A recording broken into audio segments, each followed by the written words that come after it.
تصير يوم الجمعة، جمعة الجمعة كثير منها غير شرعية، يقعدون كلهم على سفرة واحدة يتقابلون، ما يصير. وذولا أجانب، هذا كثير جاي بيت مثلا أهل زوجته النسيب، ويجون خوات زوجته يقعدون، يصير بيت أخوه نسوان أخوته قاعدين، ما يصير، حرام. الحين قد يقول واحد زين مو هو الوجه على رأي هذول يقلدون، فرضنا مرجع اللي يجوز كشف الوجه، ما يخالف يجوز كشف الوجه. المفاكهة هو ما يجوزها، كلهم قايلين الفقهاء أحد المحرمات المفاكهة. المفاكهة شنو؟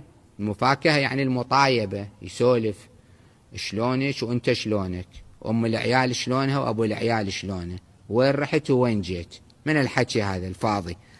زين، هذا من يسولف وياها يستانس، غير اللي يسولف ويا الرجال. واضح واضح. ليش ما تقول لذاك للرجال شلونك، ليش تطالعها لهذه؟ هذا الشيء بطبيعة الإنسان هالشكل.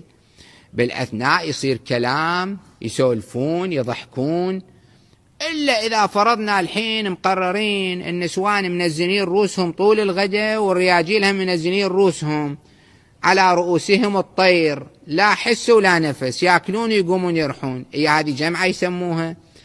الطريقة الصحيحة أنه النساء يرحون بحجرة ثانية، مو سفرة ثانية، وهذه سفرة ثانية هم ما تحل مشكلة، يفرشون سفرتين، وذولا قاعدين منا وذولا بفرضهم ظهرهم على بعض، مو قاعد يسولفون وكذا، تصير مطايبات.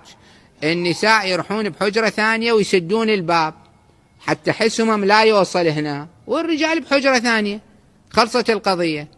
هذه هالاجتماع يقولون احنا نريد نصل رحمنا، صلة الرحم ليست بطريقة محرمة، تكون بطريقة شرعية.